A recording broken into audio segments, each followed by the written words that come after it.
It is difficult to react spontaneously to the original Cat People. Released to mixed critical enthusiasm, it enjoyed considerable commercial success and is now considered worthy of inclusion in the Library of Congress's National Film Registry. The film's richly suggestive atmosphere is undeniably striking, and its influence has been considerable even to the point of being remade in the early 80s. It is difficult for contemporary viewers to access as simple horror, however, given the film's reputation. Possibly because of production code censorship, it is typical of Cat People's oblique storytelling that even though the movie is effectively about sex, the word is never spoken even once. As Irina, Simone, struggles with her fear that giving into lust will unleash the literal panther within, everyone else seems to recognize her problem as repression. No one can say to her, "You need to get laid," however, which lends everything a strangely tentative air as everyone dances around too explicit a link between sex and violence. Even her psychiatrist, Dr. Judd, Tom Conway, avoids the obvious in his quasi-psychoanalytical efforts to cure Irina of her fixations. Producer Val Lewton, director Jacques Tourneur, and their technicians stage this equivocal story in an alternately believable and unreal setting inadequately characterized as dreamlike.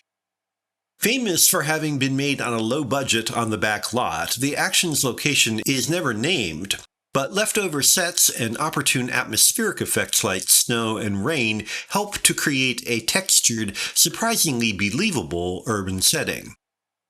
Putting the otherworldly backstory of evil quote-unquote cat people from the mountains of Serbia in such a convincing environment produces a netherworld in which everything feels slightly, weirdly, off.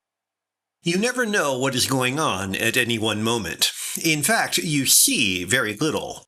Irina's transformation into her panther-like alter ego is never shown.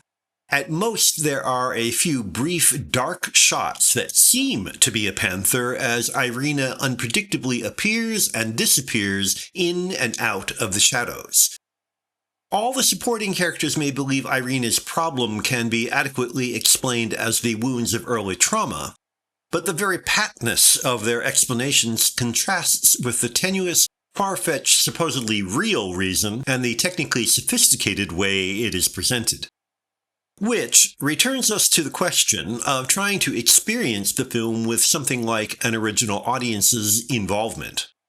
We are perhaps even more inclined to accept a smirking psychosexual explanation for Irina's behavior, but because of the film's fame, we also know that her panther is supposedly real, not the result of repression. With the doubt central to suspense eliminated, horror is rendered as camp as we impatiently wait for the other characters to accept the reality. That impatience bred of cheap psychology is not the film's fault, of course, but it does make it difficult to see Cat People as much better than a series of striking, even beautiful, but rather fragmented images of an emotional maelstrom.